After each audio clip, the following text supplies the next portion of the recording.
Lucas Krull was the forgotten man. Nobody had him in their top 5. And then suddenly he's the only tight end on a boat with Bo Nix this summer, so what does he know that the rest of us don't? Before we dive in, if this kind of Broncos breakdown gets you fired up, smash that like button, drop a comment, and subscribe so you don't miss what's coming next. Let's set the stage here, because this matters more than people realize. For 2 straight seasons, the Denver Broncos have had one of the most disappointing tight end rooms in the entire NFL. We're not talking about being slightly below average, we're talking bottom of the league in receiving yards, bottom 4 in touchdowns, and middling at best when it comes to total catches and targets. Sean Payton has wanted somebody, anybody, to step up and make a real difference at that position, and for 2 years running, it just hasn't happened. So here's a question worth sitting with right out of the gate. Now that the run game finally looks fixed with J.K. Dobbins healthy, R.J. Harvey added, and rookie Jonah Coleman in the mix, is the tight end room the very last piece standing between this roster and a real Super Bowl run? Because here's the part that should genuinely excite you as a fan: the Broncos didn't just bring in one option to fix this glaring hole. They brought in 5 different paths to finally getting real production out of that position. And the most surprising name in that group might be the one nobody saw coming. Let's start with Lucas Krull. If you'd asked Broncos fans a few months ago to name the first-cut candidate on this roster, there's a real chance his name would have come up. He's dealt with injuries, he hasn't put up big numbers, and most people had already moved on from him mentally. And yet here he is, front and center in a photo this off-season, hanging out with Bo Nix and Sam Ehlinger on a trip out to Texas that included an informal throwing camp together. Think about that for a second. You don't invite a guy you're planning to cut on a trip like that. You don't bring along somebody who's fighting just to make the practice squad. You bring people you trust, people who you believe are going to be part of this thing. That photo alone is a pretty loud statement that Krull isn't just trying to survive roster cuts, he's positioning himself to be a real weapon for his quarterback.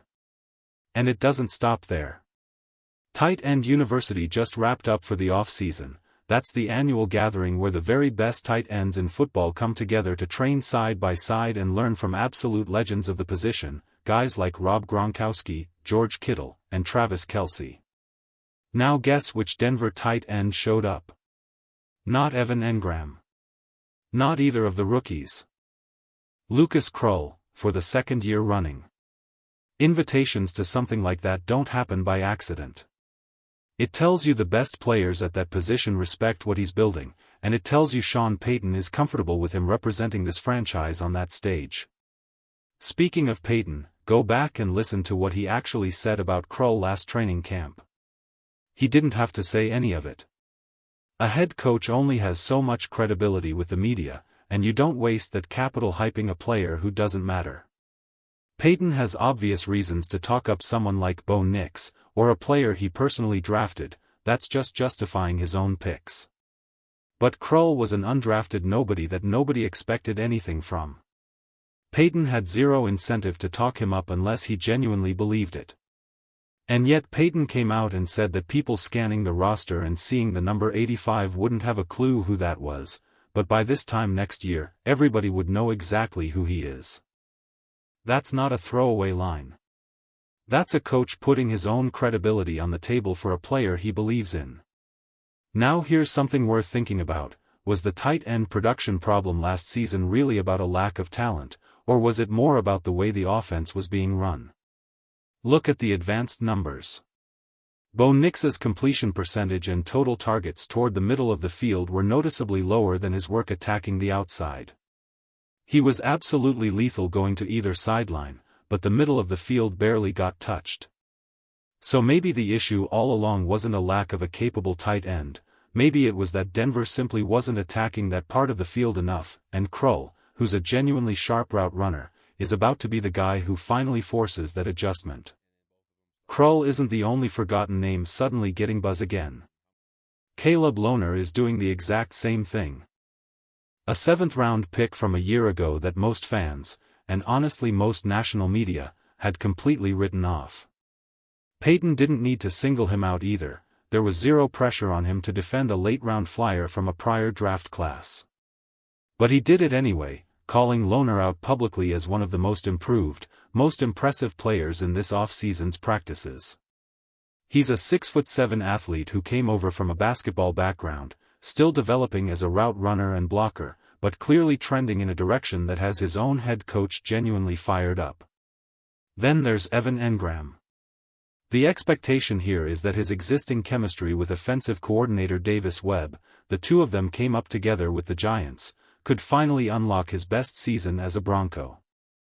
It's worth remembering that Engram's single best performance of last season came in the exact game Davis Webb was calling plays, a contested 50-yard scramble and catch against Arizona that looked like it belonged in a highlight reel from a different era. Add it all together. Two rookies, Justin Joly and Dowlin Bentley, both brought in through the draft specifically to add competition at the position. Lohner trending up in a major way. Engram with a built-in connection to the new play caller. And now Krull reasserting himself as a real, legitimate weapon. That's 5 completely different paths toward finally fixing the one glaring weakness on an offense that already won 14 games a season ago without any of this working out. Here's your question of the day, and I want a real answer in the comments below. Out of these 5 tight ends, who do you genuinely believe breaks out and becomes Bo Nix's go-to guy this season? Krull, Lohner, Engram, or one of the two rookies?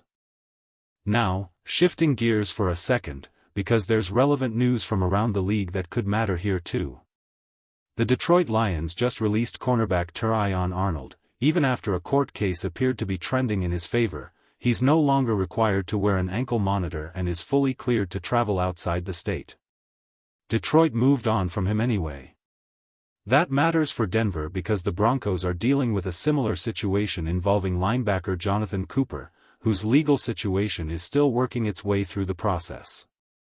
If the Broncos felt the evidence was truly stacking up against him, you'd expect them to have already cut ties the same way Detroit just did. The fact that they haven't suggests real internal confidence that this will ultimately clear in his favor, and that he'll be back contributing significant snaps for this defense.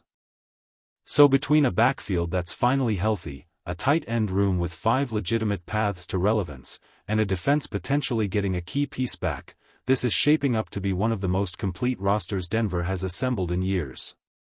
The only thing left to figure out now is exactly who's going to seize the opportunity in front of them. If you think this is finally the year the tight end curse breaks in Denver, drop your prediction below, and stick around, there's a lot more roster news still to break down.